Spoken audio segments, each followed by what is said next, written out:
It was something you mentioned earlier, Christopher, and I wondered if it's related to some of the things my colleagues just referred to. You mentioned that in the elections around the world that these various companies, AIQ in particular, had been involved with, one of the main influences and the main way they made money was through influence brokering. I wonder if you could explain what that is. And I'm asking, is there a more sinister side to this? This isn't just about influence and affecting elections and the kick of the academic side. Is there a more sinister money-making side linked to all of this that we haven't yet uncovered? Yes. So you don't actually make a ton of money working on politics, particularly in a small island nation, for example, right? But that island nation may have oil reserves, or it may have minerals, or lax labor laws that can be exploited by companies, or could have lax labor laws if those laws were passed.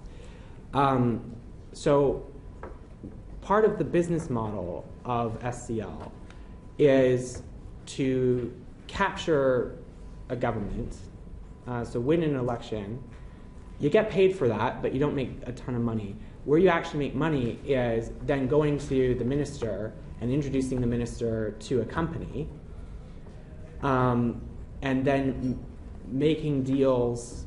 I remember deals about there were different companies that were interested in building new ports or things like that, and in order to get a competitive advantage,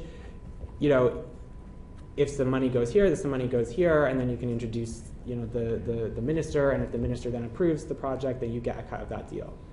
The company also, so even, for example, when I was there, it wasn't just selling influence from a company to a government. Often they would use fake government projects to also then help support the political aims of the minister. So for example, Alexander Nix met with the Minister of Health of Ghana and offered her essentially to provide her with a large degree of political and campaign services, but they would bill it through the Ministry of Health as a health research program. And so they approved that. I've also sent documentation to the committee on this. So can I just stop you? Earlier you referred to some of these very wealthy people involved in these companies. Do you think this is really what their driving force is, that they can be big power players on the world stage? Yeah, you can be like, a colonial master in a country.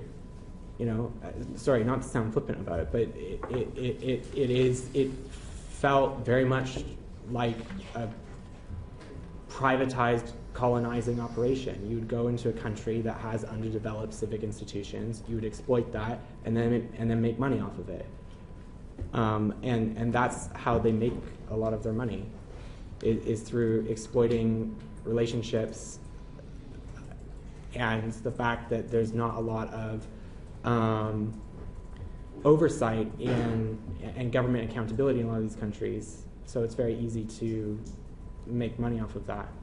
The key thing is you have to have your guy in power first.